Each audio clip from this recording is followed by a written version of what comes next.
Assalamualaikum warahmatullahi wabarakatuh.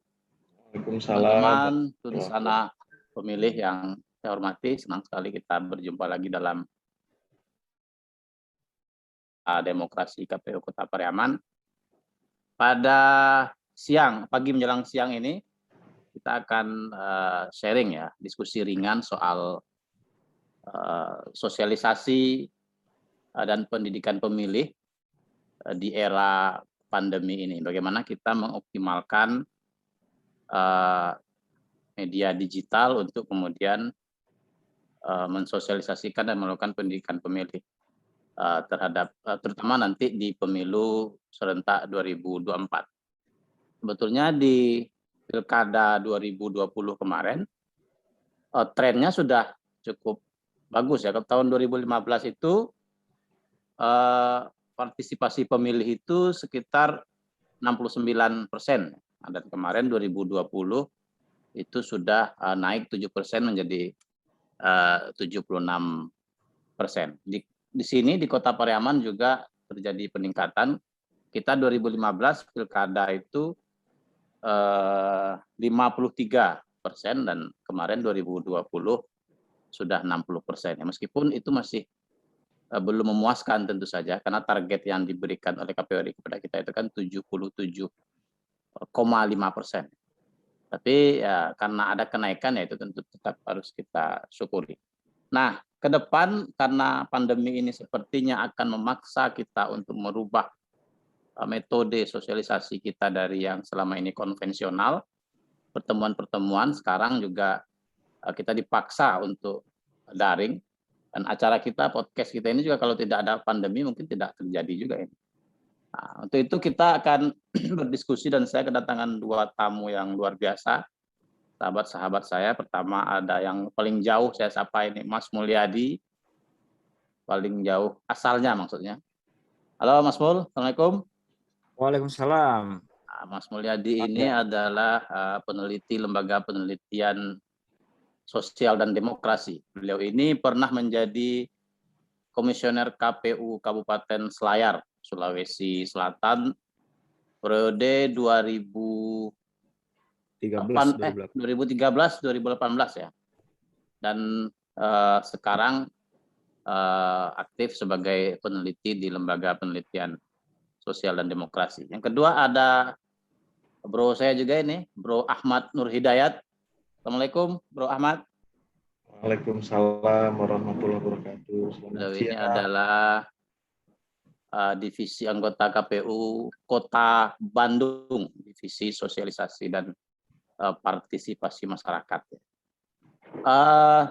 Saya minta sharing dulu ke Mas Mulyadi nih, sebagai mantan penyelenggara pemilu, mantan anggota KPU dan sekarang terlibat dalam banyak kegiatan di kepemiluan.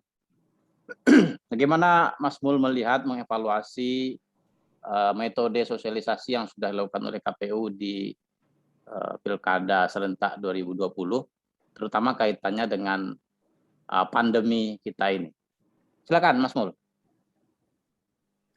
Ya baik, terima kasih Saudara Abrar atas undangannya untuk berdiskusi di forum podcast KPU Kota Pariaman pada pagi hari ini. Saya kira ini sesuatu yang baik dalam rangka mencoba mengeksplorasi pendekatan-pendekatan yang bisa dilakukan dalam kerangka sosialisasi dan diskusi tentang pendekatan-pendekatan yang bisa dilakukan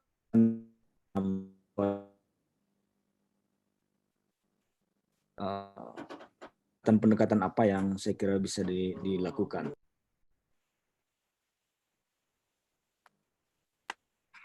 Pertama adalah konteks sangat mempengaruhi dinamika dan ya saya kira kedengaran nggak? Sekarang sudah tadi hilang. Jadi konteks COVID ini memang mempengaruhi banyak hal ya, atau pandemi ini mempengaruhi banyak hal dalam kita menyelenggarakan pemilu ya, ataupun misalnya pada umumnya aktivitas masyarakat atau manusia setelah COVID ini mengalami penyesuaian terhadap situasi yang terjadi.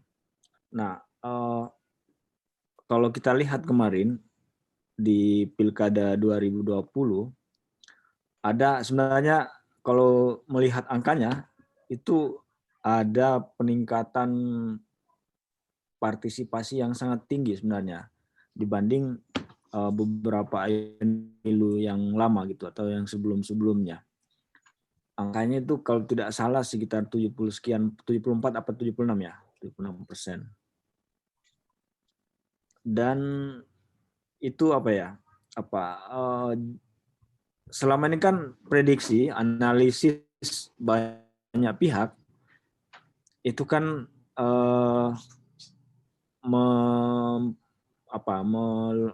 menganggap bahwa kira-kira dalam situasi pandemi itu masyarakat akan enggan gitu ya datang ke tempat pemungutan suara. Nah justru kan malah naik. itu terbalik gitu ya, terbalik.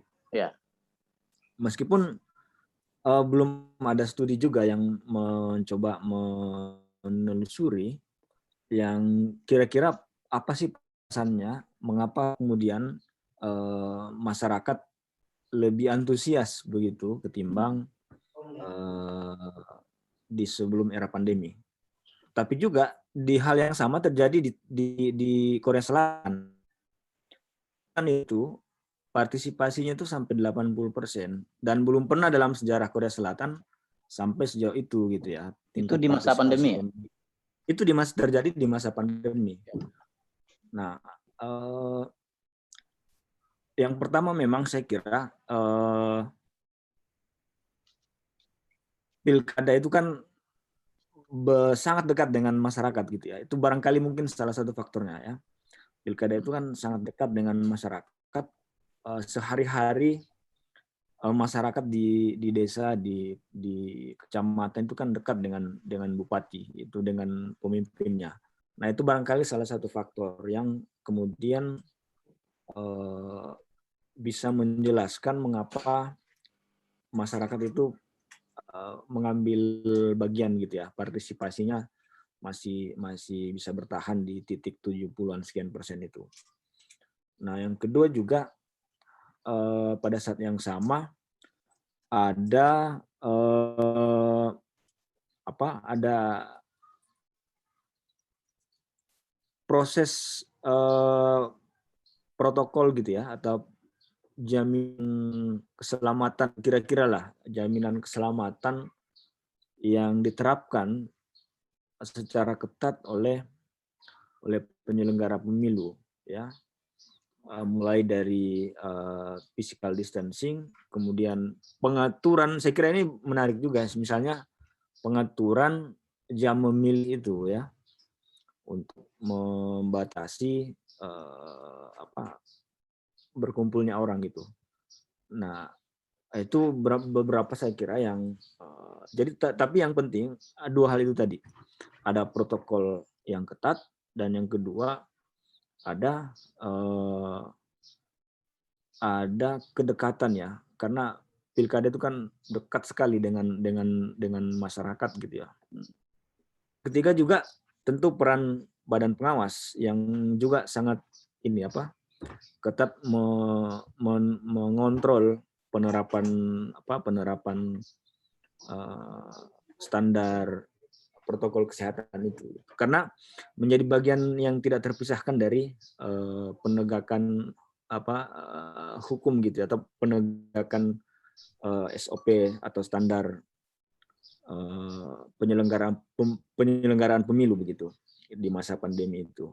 Bahkan di beberapa case itu partai politik yang tidak mengindahkan protokol itu terus kan sampai dibubarkan oleh Panwas, badan oleh Panwas. Nah saya kira itu barangkali variabel-variabel atau faktor-faktor yang menjelaskan mengapa kemudian antusiasme dan partisipasi masyarakat itu tinggi kemarin di tahun 2020 dalam situasi yang situasi yang tidak biasa karena ada pandemi yang melanda seluruh negara kita. Itu barangkali. Ya, memang di awal juga sebelum kita melanjutkan tahapan itu kan ada pesimisme ya, karena pandemi ini kan membuat orang takut untuk keluar. Bahkan di TPS juga kan kita sediakan satu TPS itu satu baju hazmat. Dan itu kan sebenarnya membuat orang takut juga datang ke TPS karena ada yang memakai baju hazmat itu. Tapi alhamdulillah sepertinya tidak terpengaruh, orang tetap bisa datang ke TPS dengan merasa aman karena tadi itu ya prokes kita terapkan itu sangat-sangat ketat sekali, dan anggaran pemerintah untuk membantu KPU terkait pengadaan pelaksanaan protokol kesehatan itu kan juga luar biasa sekali. Jadi itu tadi barangkali faktor-faktor yang telah disampaikan oleh Mas Mul. Kalau Bro Ahmad di pengalaman ya di Bandung ini, sekarang kan sudah sedang melaksanakan pendidikan pemilih bagi masyarakat pemilih di Kota Bandung. Kalau Bandung dengan Pariaman walaupun sama-sama kota, tapi tentu magnitudenya berbeda ya. Bandung ini kan lautan api. Kalau Pariaman ini laut juga ada di sini, cuma bukan lautan api. Laut biasa aja kalau di sini. Gimana kegiatan pendidikan pemilih di Kota Bandung, Bro Ahmad? Ya, jadi yang pertama itu ingin kita sampaikan bahwa pendidikan pemilih itu juga sasarannya memang perlu ketepatan. Jadi dari tahun 2018 itu, mohon maaf, di KPU Kota Bandung itu kotanya kita memiliki 30 kecamatan, 151 kelurahan. Dengan jumlah penduduk itu 2,56 juta jiwa, sekitar 2,5 lah kira-kira begitu. Jauh lah di atas kita ya. Kita cuma penduduknya di bawah 100.000. Nah, yang menarik adalah memang kita itu kota rasa kabupaten karena kita itu dikelilingi dengan Kota Bandung dan Kota Cimahi, kemudian yang di seputar kita berada di tengah-tengah, di samping kita itu ada Kabupaten Bandung yang jumlahnya juga cukup luas dan juga Bandung Barat, Kabupaten Bandung Barat. Jadi kalau udah abror itu ke Lembang itu sekarang bukan Kabupaten Bandung lagi, tetapi udah gitu ya? Kabupaten Bandung Barat. Oh iya. Nah, di 2000 ini yang menarik itu adalah DPT yang terus meningkat jumlahnya. Jadi dari tahun 2018 itu waktu pilkada 1659017, kemudian naik di 2019 menjadi 1739927, dan per pleno bulan kemarin DPT 1771863. Diperkirakan di 2024 itu cukup potensial karena pemilih pemulanya memang sekarang itu agak lebih banyak. Jadi wajar kalau Gen Z itu di Kota Bandung juga semakin tinggi. Nah, ini yang mendasari untuk kegiatan pendidikan pemilih. Jadi sasarannya, sekalipun kami juga tidak melakukan pilkada karena pilkadanya 2018 dan nanti mungkin 2024. Nah, tetapi persiapan yang dilakukan sekarang itu adalah aktivitas-aktivitas yang notabene itu bisa memberikan stimulus untuk pendidikan pemilih. Karena dalam pendidikan pemilih menurut kami adalah satu hal bahwa pendidikan pemilih harus menciptakan suatu tatanan nilai.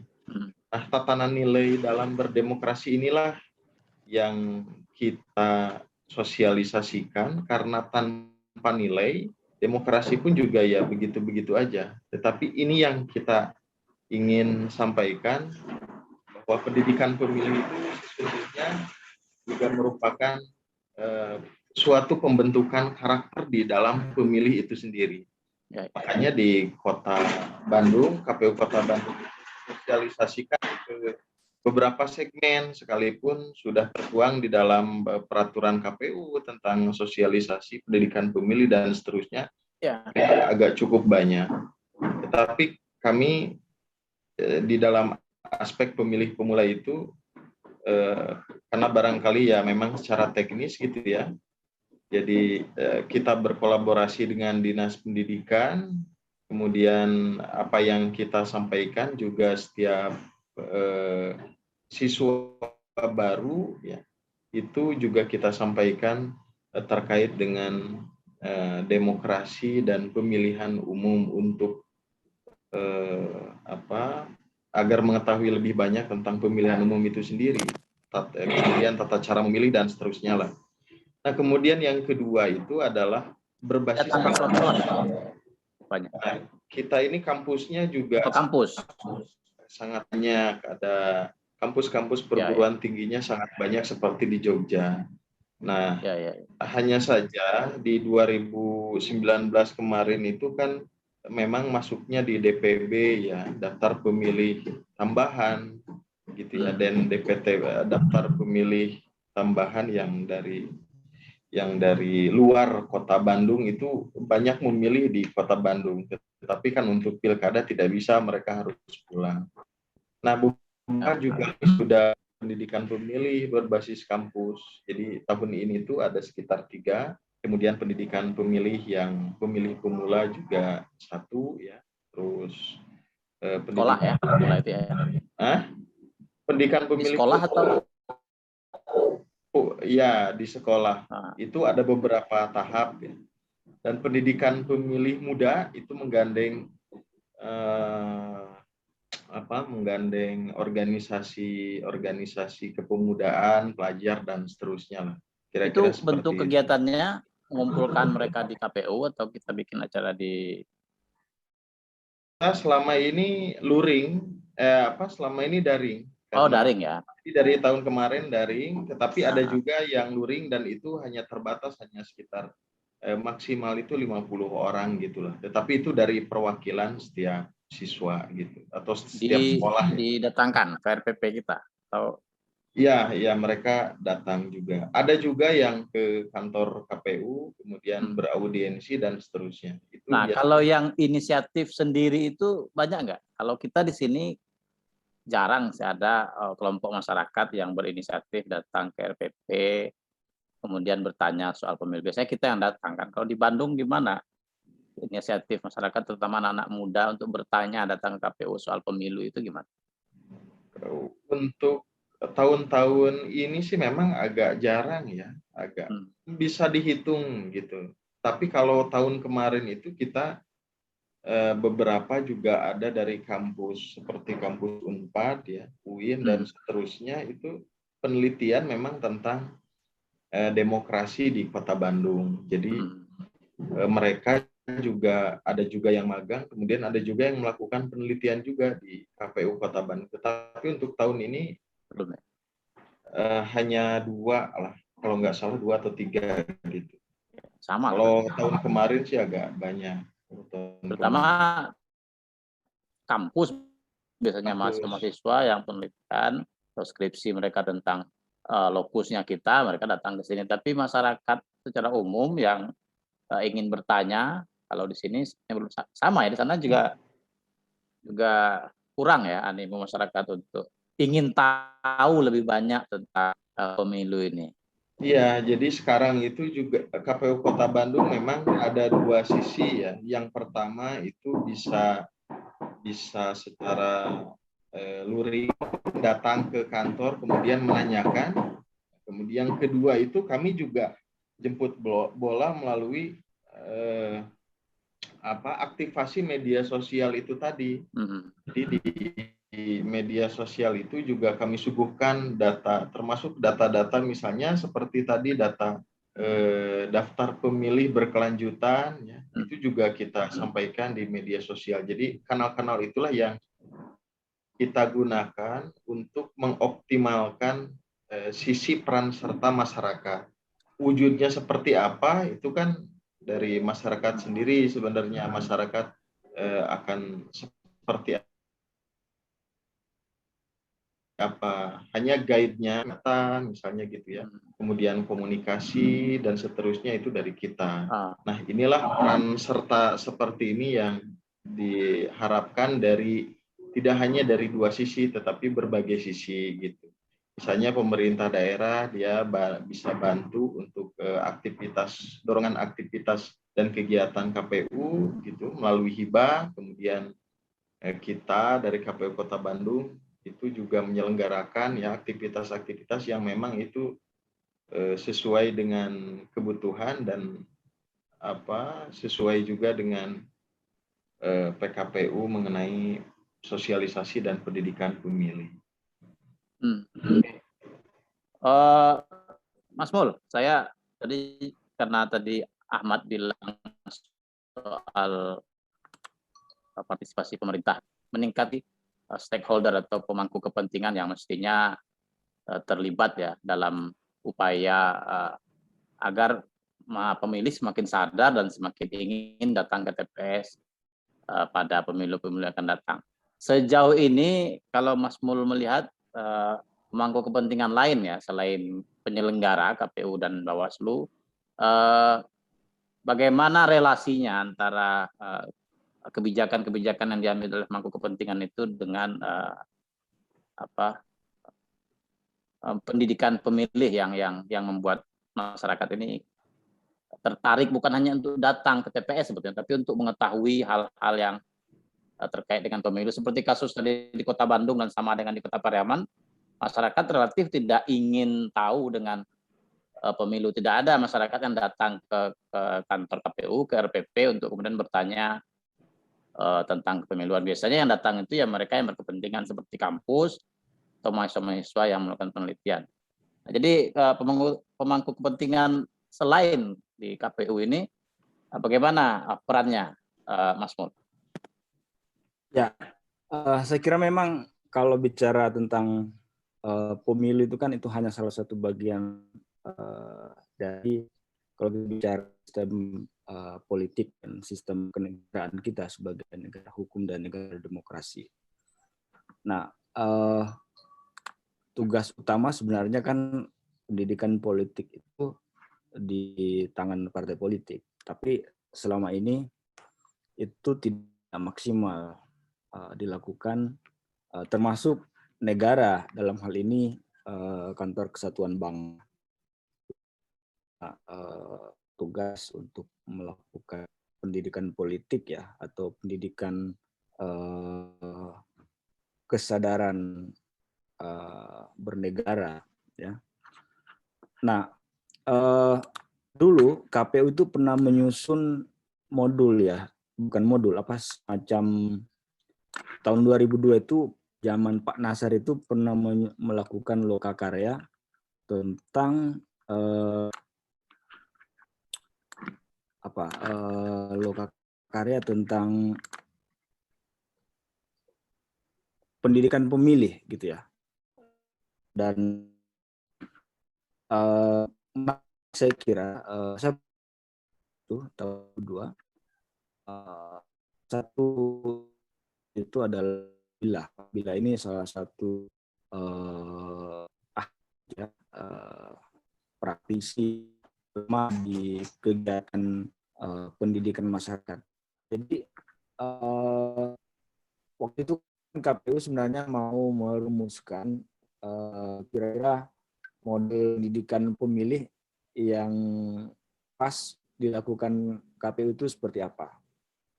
Nah, muncullah usulan-usulan itu kan, misalnya bagaimana membuat atau memberikan keterampilan untuk publik, untuk masyarakat dalam hal mengorganisasikan diri dalam kelompok kritis gitu, memperkuat daya tawar kelompok-kelompok itu terhadap lembaga-lembaga politik yang ada.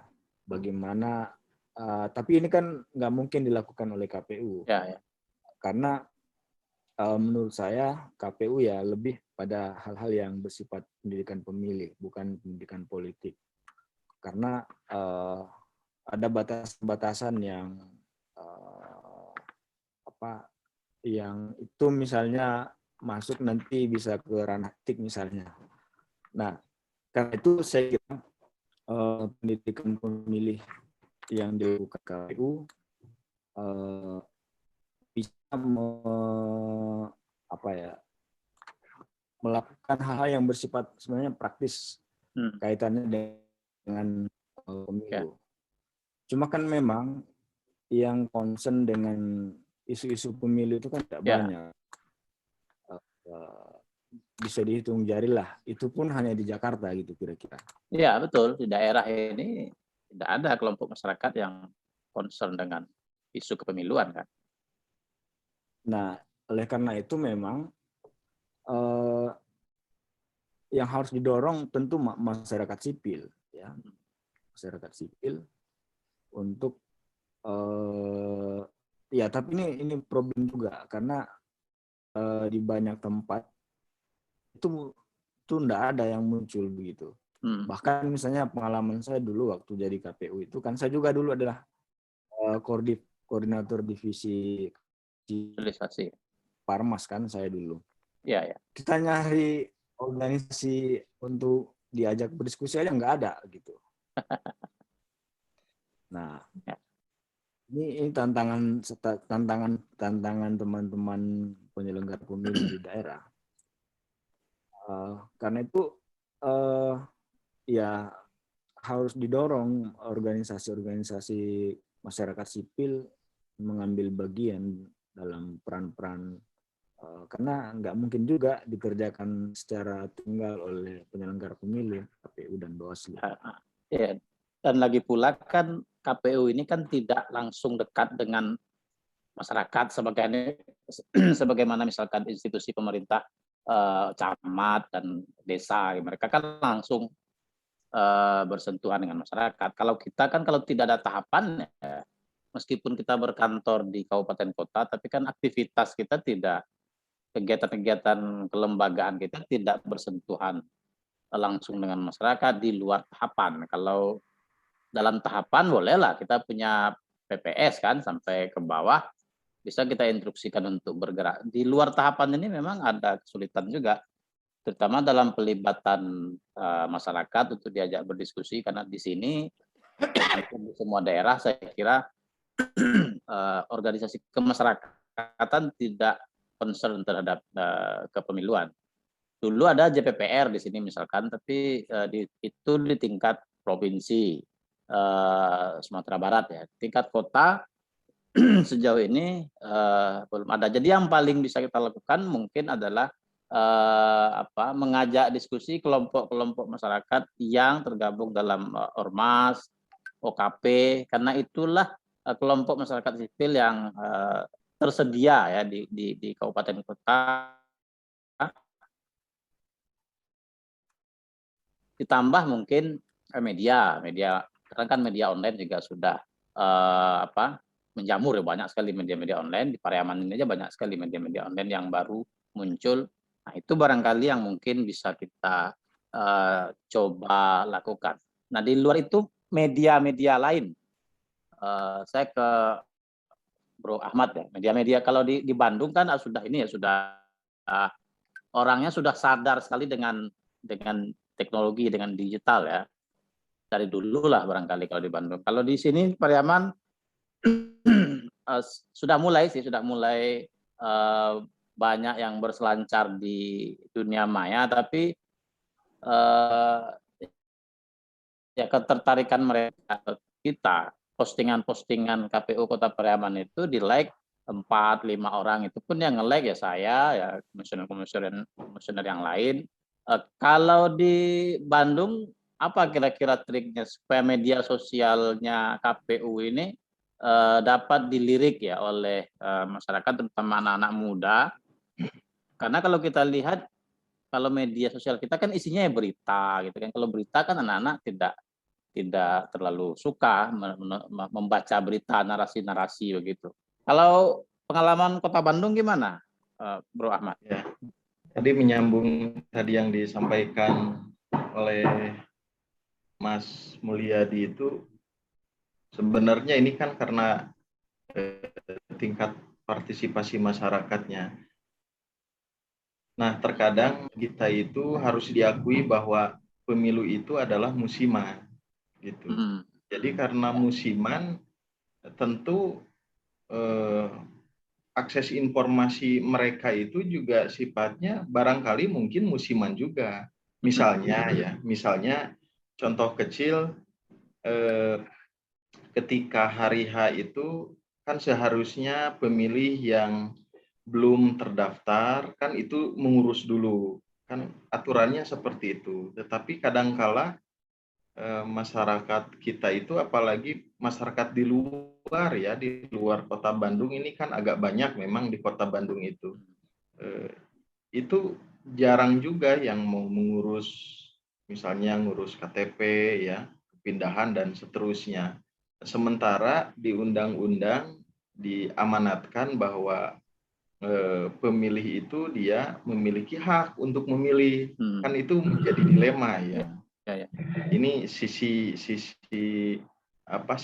partisipasi masyarakat yang memang belum cukup aktif gitu.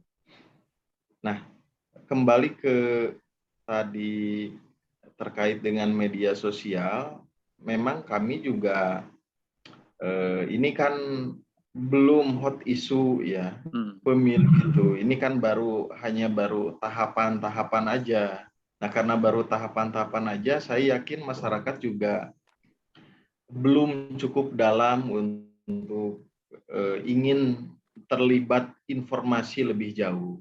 Tetapi kita sampaikan juga ya, tanggung jawab kita menyampaikan informasi-informasi yang sebagaimana diamanatkan KPU RI, KPU Provinsi, ya kita sampaikan di kanal-kanal media sosial itu.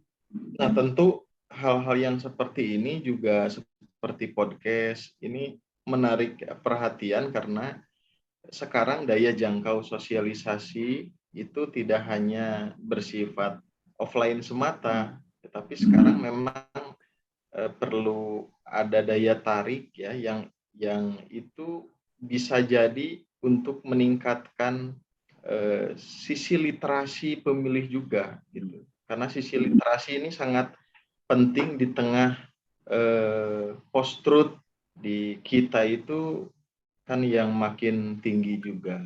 Nah, aktivasi media sosial inilah menuntut kita agar masyarakat juga bisa memperkirakan ya, bahwa pemilu yang akan datang itu kira-kira seperti apa ya, bahwa pemilu yang akan datang itu kan tetap ya 5 kotak ya 5 kotak karena undang-undangnya tidak dirubah. Tapi masyarakat itu kan tidak akan sampai sejauh itu daya pencarian informasinya. Ya harapan mereka misalnya ya udahlah misalnya 3 kotak dan seterusnya, padahal misalnya di undang-undang itu memang demikian adanya. Nah, sekarang yang kita siapkan itu justru berkaca dari 2019. Di kita itu jumlah yang sakit itu lebih banyak. Jadi di atas 260 yang sakit itu. Belum yang meninggal, tetapi yang meninggal itu pun tidak dalam kapasitas dia kecapean sebenarnya, tetapi memang faktor penyerta yang sebelumnya yang sudah ada sudah ada juga gitu. Nah, tadi juga Mas Mulyadi disampaikan memang agak berbeda pemilu pilkada kemarin itu kan ada coverage dari BPJS, sementara kemarin kan memang nggak ada sama sekali, sehingga ya berkaca dari pengalaman itulah persiapan untuk pemilu dan pemilihan 2024 itu terutama ini kan KPPS yang cukup banyak ya di Kota Bandung itu 7.107 TPS. Wow. Ya, ya lumayan cukup banyak lah ya, karena cukup banyak.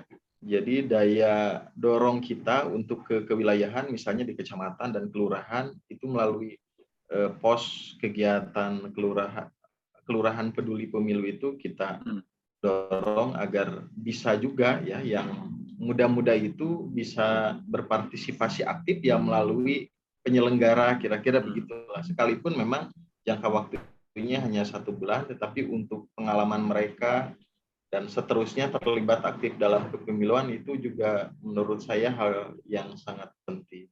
Jadi, nah media sosialnya itu diarahkan kira-kira ke arah sana. Karena titik sasaran kita 2024 itu pemilu dan pemilihan itu memang kira-kira diperkirakan akan seperti itu. Sehingga ruangnya dari media sosial yang kita aktifasi ya hanya seputar isu-isu untuk penguatan public space gitu. Ya. Jadi bagaimana publik itu menumbuhkan trust kepada KPU dan KPU juga memberikan trust juga kepada masyarakat melalui kinerja-kinerjanya. Ya, itu saya kira benar. Tapi soal literasi itu kan semakin ke sini, kalau saya baca kemarin di website Kominfo itu tingkat literasi masyarakat Indonesia itu sekarang sudah 0,01%. Jadi dari 1.000 orang yang membaca itu ya cuma 1 orang, sehingga kalau itu yang kita harapkan kemudian untuk masyarakat ingin mengetahui kepemiluan dengan model literasi yang seperti itu, tentu kita agak sulit ya. Dulu kami dengan Mas Mulyadi ini waktu masih aktivis, kalau istilahnya Mas Mulyadi itu kan menciptakan pelajar yang kritis transformatif gitu ya. Ini Mas Mulyadi ahlinya dulu ini di PM. Nah, sekarang kan karena literasi semakin lama semakin menurun, orang sudah tidak mau lagi, anak-anak muda terutama melihat buku, membaca, mereka sudah sehari-hari dengan handphonenya. Kemudian kan bagaimana sekarang kita hadir di handphone mereka itu dan mereka ingin melihat lebih lama di media sosial kita. Karena kan kalau ada di media sosial itu sayembara 3 detik itu. Kalau ada kita video anak-anak mau nonton 3 detik kan, nah berarti dia mau nonton sampai detik ke-10. Kalau dia mau nonton 10 detik berarti mau sampai ke detik 30. Nah, rata-rata kalau media sosial KPU yang kita lihat termasuk di sini di beberapa media sosial KPU, isinya kalau nggak apel, misalkannya pleno gitu. Nah, orang kan nggak mau lihat kan gitu, ngapain mereka ngelihat kita apel, melihat kita pleno. Jadi konten-konten kita mungkin juga bisa dibuat supaya memberi chemistry ya dengan masyarakat. Nah, ini mungkin yang terakhir nih Mas Mul nih. Saya tadi kan Bro Ahmad bicara soal data pemilih ini ya. Kaitan data pemilih dengan partisipasi pemilih tetap harus dicatat sebagai dalam daftar pemilih. Sementara dia hampir dipastikan tidak bisa memilih karena misalkan dia merantau. Kayak di Pariaman ini kan di Sumatera Barat ya. Bagian besar kita pemuda itu merantau. Sehingga tapi kita tidak punya mekanisme untuk mencoret dia dari daftar pemilih kan, sehingga itu sudah dipastikan mereka akan menjadi penyumbang terhadap golputnya ya. Gimana Mas Mul melihat relasi ya data pemilih kita dengan partisipasi pemilih? Ya, itu memang selalu persoalan juga, karena orang misalnya ya, dia terdata sebagai pemilih dalam DPT di daerah asalnya dia, tetapi pada saat yang sama dia tidak berada di tempat itu, kan otomatis punya implikasi terhadap partisipasi. Ya. Pasti itu akan rendah. Jadi misalnya ada 10 DPT-nya, 2 orang merantau gitu ya. itu sebenarnya sudah menurunkan partisipasi kan, Iya, tinggal betul. 80%. Nah, kalau datang 8 orang, 2 orang kan otomatis nggak ada karena Ya. 2 orang ini di luar atau berada di perantauan. Nah, saya pernah mengalami hal yang sama juga. Pernah tuh saya punya di kabupaten tempat saya dulu, itu ada 1000-an itu yang merantau ke Pulau Batam. Oh, Nah, itu udah jelas itu jadi kan penyumbang golput terbesar tuh ya. langsung anjlok itu Iya, ya. partisipasi, hancur-hancuran kan. Nah, itu nggak bisa ditaktisi kecuali memang harus diatur di regulasinya. Kalau misalnya memang itu bisa dicoret di tempat asal dan dia itu harus koordinasi yang intens dengan kependudukan. Iya. Misalnya ini perantau ini apakah masih ingin berdomisili di tempat asal atau sudah misalnya mau berdomisili di tempatnya yang baru. Nah, kalau misalnya memang dia sudah mau berdomisili di tempat yang baru, kependudukan langsung aja kasih koordinasi dengan kependudukan daerah asal untuk Mindahkan datanya. bertransformasi data kependudukannya. Ya. Kan sebenarnya itu bisa karena kan sudah online nih. Ya. Meskipun dalam kenyataannya masih banyak kendala-kendala soal data teknis pemilih ya. ini kan masalah yang terus menerus ini, enggak selesai soal data ini kan. Para pemilihan atau rezim pilkada sama rezim pemilu kan basis datanya juga berbeda. Ya. Untuk DPT tentu atau pemutahiran pemilih. Nah, kalau rezim pemilu basisnya itu DPT akhir ya, otomatis kan sudah dimutakhirkan gitu ya. Nah, sementara rezim pilkada ini basis datanya adalah DP4 dari Distrik Capil Mendagri yang diserahkan ke Dirjen Kependudukan untuk diserahkan ke KPU RI. Tentu kan berbeda ya. Satu basis datanya adalah pemilu terakhir, katakanlah misalnya di Sumatera Barat itu di 2020 kan Pilgub. Ya. Nah, untuk pemilu nanti kan undang-undang tujuh kan nggak dirubah, jadi itu bisa jadi basis data awal untuk pemutakhiran pemilih nanti di 2024. Untuk pemilu, tapi nggak tahu ya, karena jarak itu kan dekat sekali.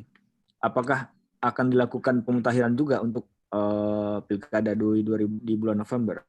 Kan beririsan sekali itu tahapannya kalau dimutakhirkan juga lagi.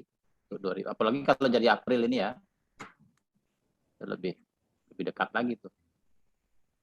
Ya, tapi kemungkinannya kalau KPU bersikeras itu sebenarnya di Februari itu memang paling ideal. Ya. Biar jarak itu bisa dikontrol begitu. Nah, kan juga di satu sisi itu sudah berjalan. Yang lainnya adalah pemutakhiran data berkelanjutan juga sudah jalan. Jadi menurutku itu nggak usah diadakan pemutakhiran pemilih di pilkada. Jadi bisa efisien juga sebenarnya. Dan bisa dilakukan gitu. Artinya proses pemutakhiran datanya itu sudah berlapis-lapis. Ada yang berkelanjutan, ada pilpres dan seterusnya. Kan pilkada terakhir di 2020. Jaraknya 4 tahun. Nah, saya kira itu barangkali.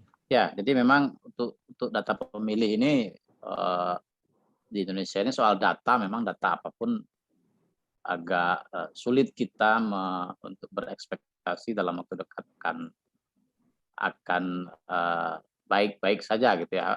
Kan semua data itu beda-beda apanya.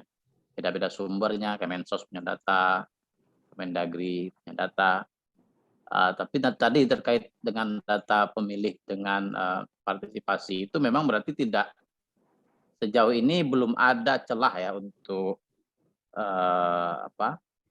menghilangkan sebab dari data pemilih ini terhadap partisipasi pemilih, karena undang-undangnya dan PKPU-nya juga masih mengharuskan orang yang walaupun dia sudah dipastikan merantau di luar tapi tetap berKTP di Pariaman misalkan, mengharuskan tetap harus masuk sebagai DPT di Pariaman. Jadi sampai sekarang ya kita menerima aja dulu. Kalau mereka banyak yang merantau keluar itu berarti ya harus kita terima partisipasi pemilih menurun ya. Baik, terakhir Bro Ahmad, mungkin ada yang bisa di-sharingkan ya di Kota Bandung terkait ke depan metode-metode yang akan kita gunakan supaya pendidikan pemilih dan partisipasi pemilih kita, terutama yang terdekat adalah 2024, apa kira-kira Bro Ahmad? Ya. Memang untuk pendidikan pemilih kan sangat luas karena ini erat kaitannya dengan hubungannya dengan komunikator. Ya. Karena hubungannya dengan komunikator di era sekarang itu tentu kita harus, mungkin di KPU Kota Bandung itu karena di sini banyak juga ya dari mulai vlogger ya, dan seterusnya. Ini kan kanal-kanal ruang media sosial yang begitu aktif itu ya kira-kira kita jemput bola gitu. Nah, di pemilu 2019 kemarin KPU Kota Bandung juga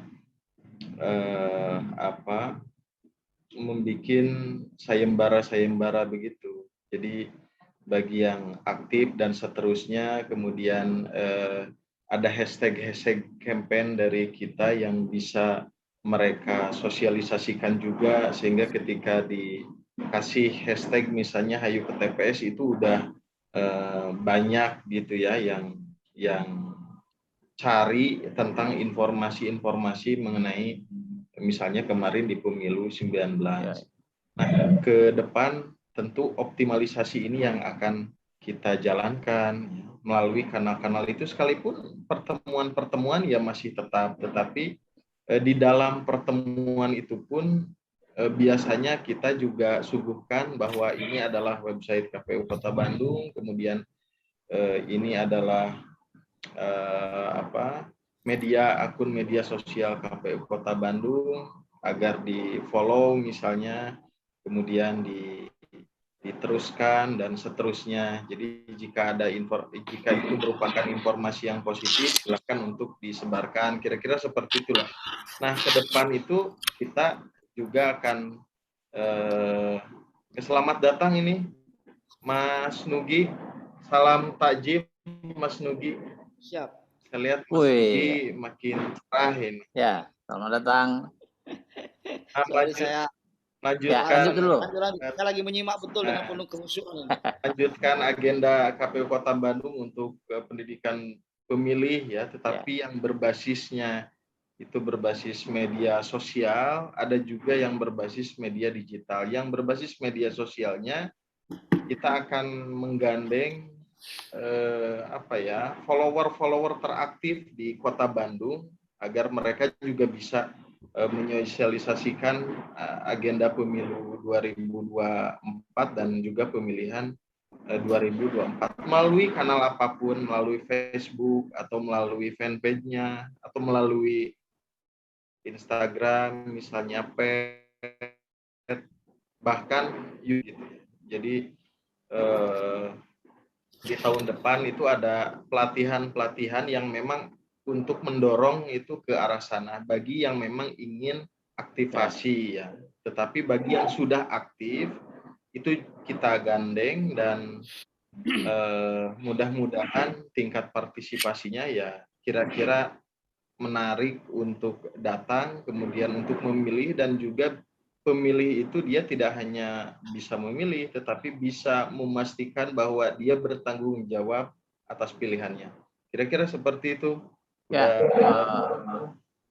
Ya, menarik kalau di kota-kota besar ya, di Bandung tentu banyak sekali influencer, blogger-blogger vlogger-vlogger yang aktif ya. Kalau kita di Pariaman juga sudah mulai ada sih beberapa influencer yang barangkali nanti bisa juga kita gunakan jaringannya, jasanya untuk membantu kita menjangkau masyarakat.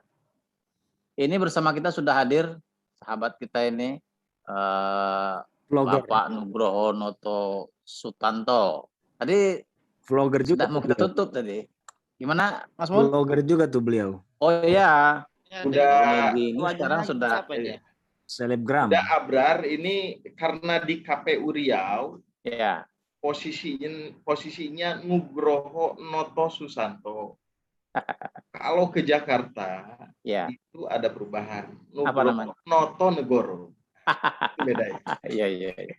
Iya, saya lihat Bro Nugi ini sekarang di media sosial sudah mulai viral ini. Apanya? Vlog-vlognya ya Mas Mul ya. Saya ke Bang Nugi ya supaya nanti kita bisa sharing bagaimana pengalaman di Riau, dan saya lihat KPU Riau sekarang sudah sangat aktif di media sosial. Silakan Bang Nugi. Oke ya. Terima kasih ya. Assalamualaikum warahmatullahi wabarakatuh. Waalaikumsalam. Waalaikumsalam warahmatullahi wabarakatuh. Yang saya hormati dan muliakan Al Mukarrom, Al Ustadz Abdul Aziz, Ahmad N Hidayat, Mas Mulyadi, Diki Fernando. Wah, namanya keren sekali nih. Lalu ada Uni ya, saya mohon maaf Uni belum mengenal nih namanya siapa ya. itu Ibu Widya namanya. Masya Widya ya. Iya. Jadi ingat masa lalu jadinya. Woi, nanti diceritakan di belakang layar. Pagi Pak. Kenapa? Menyimak. Selamat bergabung. Oh siap. Terima kasih banyak Uni ya. Kalau menyebut atau terdengar kata Pariaman ini salah satu idiom atau yang sering muncul dalam benak kita adalah ikan bakar. Wah, iya, pinggir laut ya. Bung Ahmad, Komisioner KPU Kota Bandung, belum afdol menjadi seorang pecinta ikan kalau belum merasakan ikan bakar Pariaman. Nah, itu dia. Kode keras kode istimewa. Iya. Tidak banyak orang yang atau anak bangsa komunitas tertentu yang merasa confident dengan jenis atau kategori masakannya gitu. Nah, salah satu yang confident itu Pariaman gitu. Jarang kita dengar misalnya ikan bakar Padang, ikan bakar Bukit Tinggi, tidak ada itu Bang Ahmad. Ikan bakar Solo enggak ada Bareh Solo ya kan. Tapi kalau ikan bakar di Sumatera Barat ya Pariaman gitu. Nah, itu. Sayang dulu pas ke Pariaman kita nggak merasakan itu ya. Ya Pak Nugi sibuk sekali buru-buru langsung pergi, jadi nggak sempat kita ngajak makan di pinggir laut. Iya. Baik, ini kita mau cerita apa nih Bang Abro ya, ini? Tadi saya Bro Ahmad, Mas Mul sudah cerita tentang pengalaman kita di 2020 terkait sosialisasi, terutama karena sekarang kita dipaksa oleh pandemi untuk mencari metode-metode baru supaya pesan-pesan kita ini sampai ke masyarakat. Ya, tadi Bro Ahmad sudah cerita di Bandung pendekatan-pendekatan yang dilakukan terhadap masyarakat. Mas Mul juga sudah tadi sharing dengan kita, dan syukurnya kemarin di pilkada secara nasional kita meningkat ya 7% dari pilkada 2015. Jadi pandemi ternyata tidak membuat partisipasi kita menurun. Nah, itu tentu ini berkat kerja keras kita bersama sampai ke KPU provinsi, kabupaten kota, dan saya lihat di Riau ini cukup mulai aktif ini media sosial, terutama divisi Kordiv Parmas ini, Bung Nugi ini vlog mulai terus aktif, kemana-mana. agresif. sudah bukan aktif lagi, agresif. Agresif. Jadi bisa di-sharingkan ke kita tentang kegiatan-kegiatan yang terkait dengan sosialisasi. Begitu, Bung Lagi. Baik. Terima kasih Bang Abdul Aziz ya. Pertama, secara substantif membicarakan isu tentang partisipasi dan sosialisasi, tentu membicarakan esensi dari demokrasi itu sendiri. Kita tidak mungkin bisa merayakan demokrasi tanpa pada saat yang sama juga merefleksikan, mengekspresikan bagaimana partisipasi pemilih itu betul-betul hadir di tengah kehidupan masyarakat. Maka sederhananya membicarakan tentang berbagai macam topik besar demokrasi di negeri ini dan di negeri-negeri yang lain, maka satu hal yang harus senantiasa kita ingat di dalam konteks debat besar demokrasi itu harus senantiasa ada isu soal partisipasi.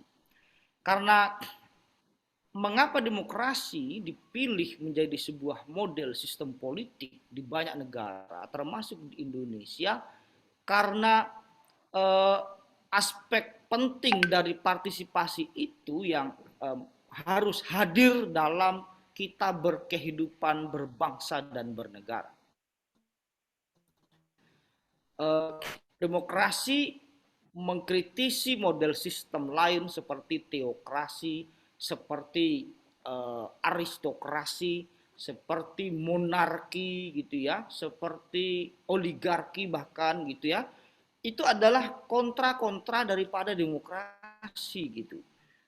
Karena dengan sistem model sistem politik yang lain itu tidak meniscayakan, tidak mengharuskan ada substansi dari partisipasi. Nah, pertanyaan Bung Abdul Aziz itu muncul tentang bagaimana desain sosialisasi dalam ruang-ruang digital, karena kita sedang menghadapi orang sering menyebut sebagai digital age, usia atau abad digital, di mana hubungan antar manusia sudah tidak lagi efektif ketika hanya mengandalkan adanya pertemuan atau interaksi tatap muka secara langsung, tetapi sudah diperlukan adanya alat lain atau katalisator lain berupa media digital. Sehingga penyelenggara pemilu seperti KPU ini menjadi sangat penting akhirnya membaca tentang tanda zaman, tentang perubahan-perubahan yang sekarang sedang kita hadapi, khususnya terkait dengan dunia digital.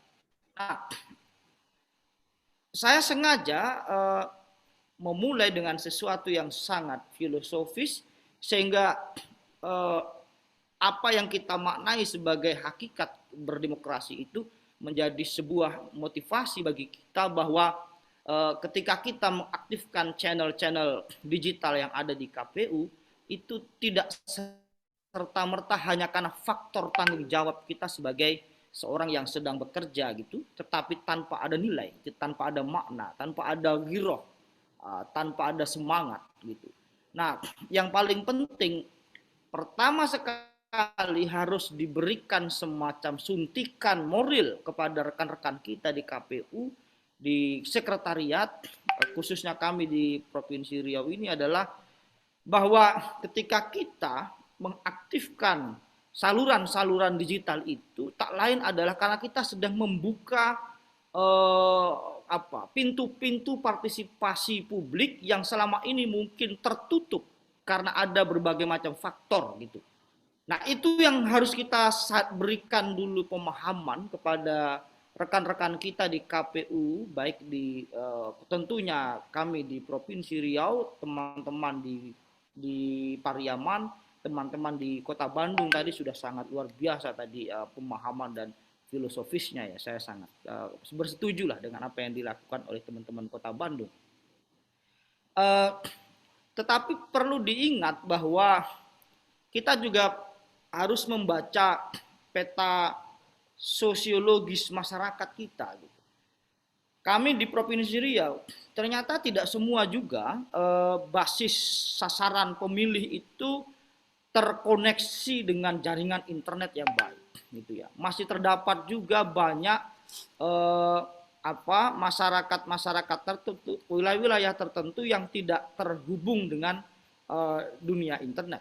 Maka ada wilayah-wilayah yang memang mau tidak mau harus kita hadiri. Pilkada 2020 memberikan pengalaman kepada kami, misalnya di beberapa wilayah pedalaman, itu memang harus kita temui. Kami datang ke masyarakat Talang Mamak di Indragiri Hulu.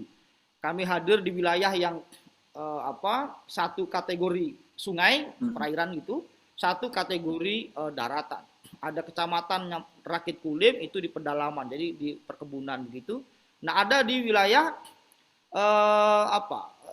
barisan atau irisan atau aliran sungai ya, yaitu Sungai Batang Gangsal. Kebetulan kemudian namanya adalah kecamatan, diabadikan menjadi nama kecamatan, yaitu Kecamatan Batang Gangsal. Batang itu sungai ya. Sehingga di sini tuh ada banyak sekali nama-nama sungai tapi diawali dengan kata Batang. Nah, ada lagi di Rakit, ada lagi suku Akit. Kami datang di Kuala Kampar Pelalawan gitu ya. Ada lagi di suku Sakai di Siak misalnya. Itu ada satu perkampungan namanya Mandi Angin, agak jauh aksesnya 2 jam 30 menit menuju ke sana. Itu kampung berada di tengah perkebunan besar Rara Abadi. Ada sebelumnya RAPP, lalu yang lebih dekat di situ adalah Rara Abadi gitu ya. Nah, apa itu sawit atau kebun akasia ya, eukaliptus gitu. Jadi memang sudah satu jenis hutan, jadi bukan lagi hutan alam tapi sudah monokultur dia kan, sudah satu jenis gitu.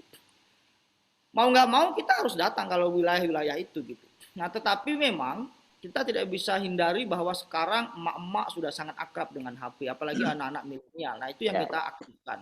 Nah, kami alhamdulillah belum begitu maksimal rasanya saya kira ya.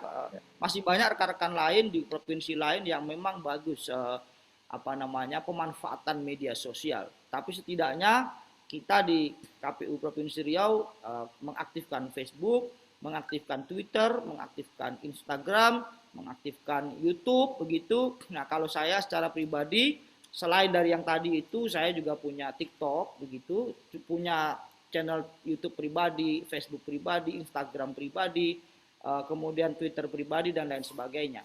Nah, kalau ditanya tentang bagaimana strateginya itu memang kita harus sabar. Pertama sekali menanamkan kesabaran terlebih dahulu. Mengapa harus sabar? Kesadaran penggunaan media sosial lembaga, pemanfaatan media sosial lembaga itu tidak serta-merta menjadi sebuah pilihan sadar gitu ya di kalangan kita. Harus didorong oleh teman-teman pimpinan gitu. Nah, pimpinan yang utamanya divisi partisipasi masyarakat, Sosdikli gitu, memang harus sering-sering mantengin media sosial kita. Apakah hari ini setelah ada kegiatan sudah unggah misalnya. Oh, kalau misalnya ada info dari pimpinan di atas, lembaga yang di atas, karena kita sifatnya hierarkis, apakah juga sudah diunggah oleh media sosial kita misalnya. Tidak hanya itu, teksnya sudah cocok apa tidak, narasinya itu sudah pas apa tidak gitu. Jadi mau nggak mau, saya harus ngedit kalau seandainya ada yang salah. Atau misalnya saya beritahu juga, oh ini kurang pas kata-katanya, kalimatnya, itu kita benerin. Bahkan kita harus memberi teladan dengan cara kita dulu harus aktif gitu. Kalau komisionernya atau pimpinannya tidak aktif di media sosial, bagaimana lembaga mau didorong untuk aktif gitu? Agak repot juga akhirnya kan. Nah, makanya saya kasih contoh dulu. Oh, ini caranya buat reels. Membuat Instastory yang ada musiknya itu saja tidak mudah. Harus diajarin dulu Bang Abro. Bagaimana admin medsos itu tahu membuat Instastory tapi yang ada apakah video ataukah foto yang ada musiknya. bagaimana mention akun Instagram rekan-rekan kita atau lembaga lain di Instastory misalnya. Ya. Itu sederhana tampaknya gitu. Tapi kalau ente nggak ngecek, bisa nggak misalnya sekretariat kita membuat Instastory gitu. Coba dicek. Bisa nggak sekretariat kita membuat reels yang pendek gitu, tapi pesannya dapat gitu.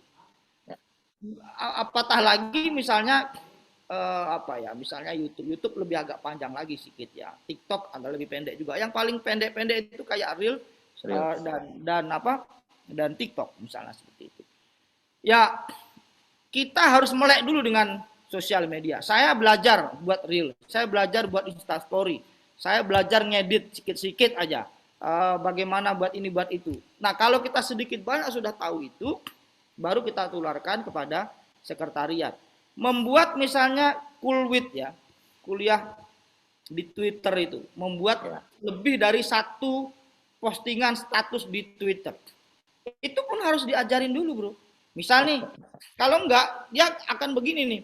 Dia buat satu status, di-upload, buat status lagi upload. Jadi kesannya tidak sistematis dalam satu kuliah Twitter gitu. Iya. Mestinya kan dia nulisnya satu dibuat postingan, lalu dia menulis di komen kan? Ya.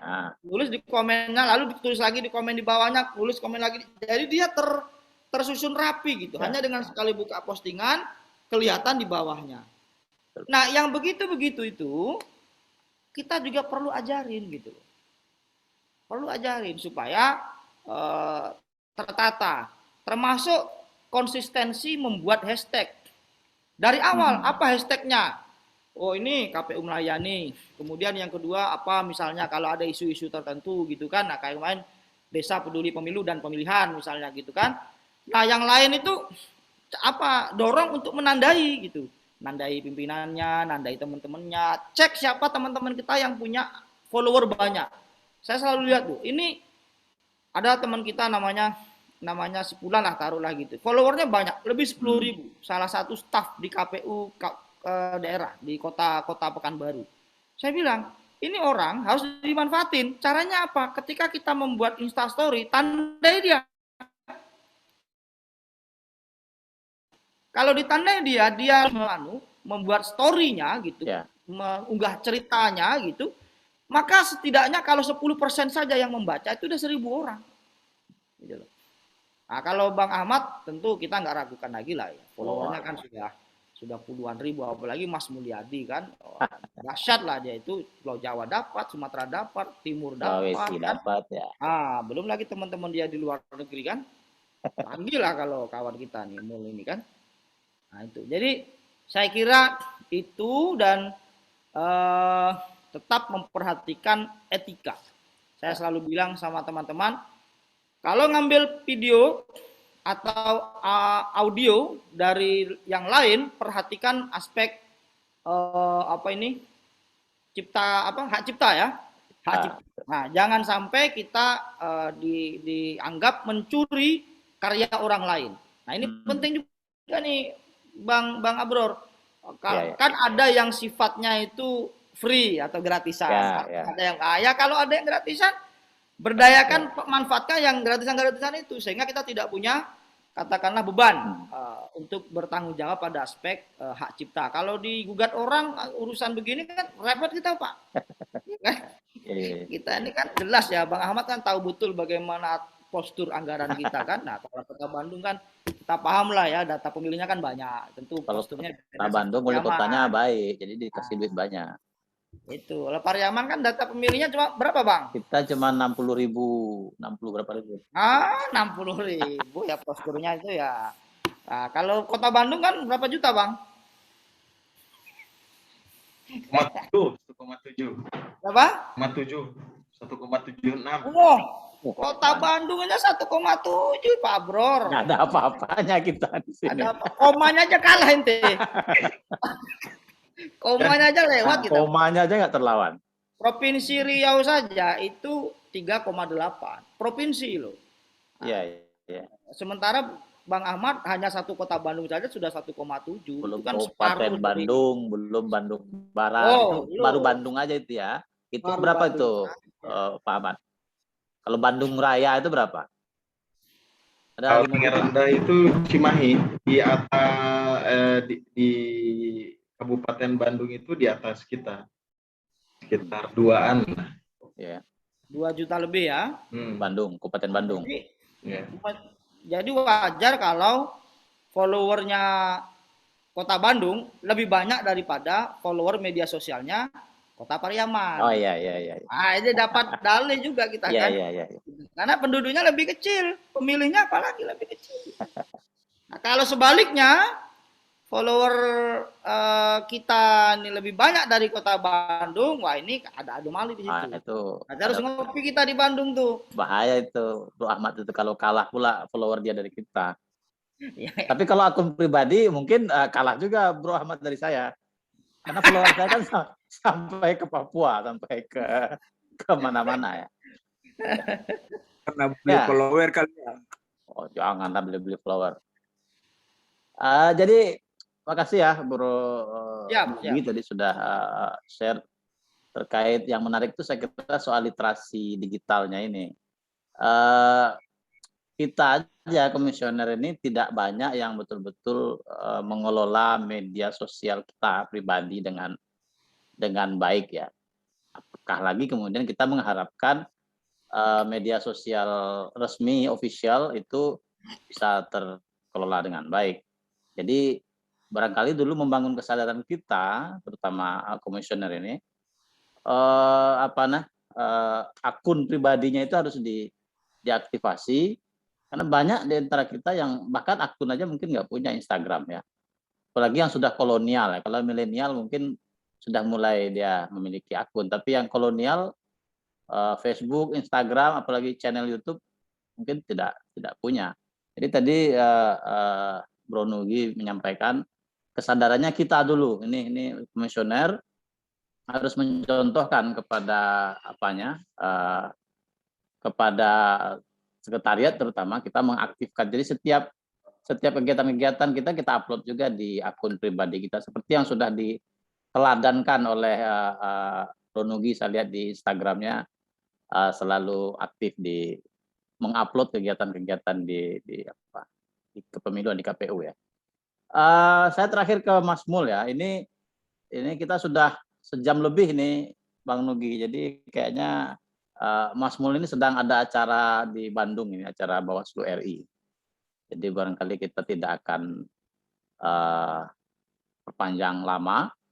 Mas Mul ada masukan terkait apa yang harus dilakukan oleh KPU ke depan dalam upaya kita meningkatkan partisipasi pemilih ini? Silakan Mas Mul. Baik. Menurut saya ada 3 hal yang perlu teman-teman KPU lakukan ya. Pertama tadi apa yang disebut oleh Pak Komisioner Nugi bahwa kita harus mengenali sosiologi masyarakat gitu ya. Kalau dalam ilmu penyuluhan itu disebut dengan kenali subjek penyuluhannya gitu. Dengan siapa kita berbicara gitu ya. Nah, karena itu kan ada pepatah yang bilang kan lain padang lain belalang gitu ya. Nah, kalau kita bicara pada konteks pemilih muda tentu akan berbeda kalau kita bicara di komunitas nelayan Pariamang misalnya ya, atau mak-mak misalnya. Nah, itu penting saya kira pemetaan terhadap pemilih gitu ya. Itu pertama. Jadi kalau kita misalnya dengan petani ya harus bisa memahami sehariannya. Tetap harus mau belajar tentang hal-hal yang seperti itu. Bagaimana membuat kita coba kelompok-kelompokkan misalnya Pariaman itu dari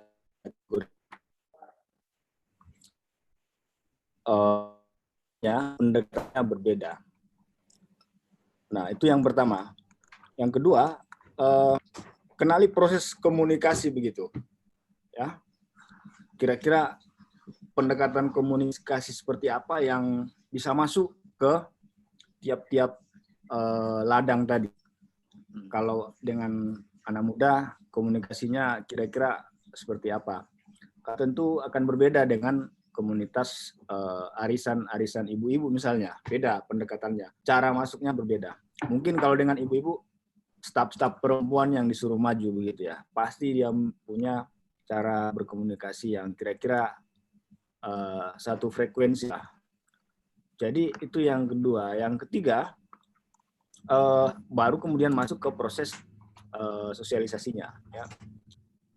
Identifikasi wilayah di mana, programnya apa, materinya apa, medianya apa, metodenya apa, baru kemudian bicara kira-kira evaluasi kita terhadap treatment atau pendekatan sosialisasi yang kita lakukan sejauh mana begitu. Nah, itu 3 hal yang saya kira saya ingin sampaikan dan ingin kontribusikan kepada KPU Kabupaten Kota Pariaman. Barangkali bisa menjadi catatan dalam melakukan kegiatan-kegiatan sosialisasi. Ya, terima kasih. Jadi kalau bahasa kenabiannya itu ya berbicaralah dengan bahasa kaumnya. Ya. Jadi kalau kita sekarang dunia digital ini banyak sekali kaum milenial yang berseliweran di dunia digital, maka bahasa kita tentu juga bahasa kaum milenial. Begitu kira-kira tadi yang disampaikan oleh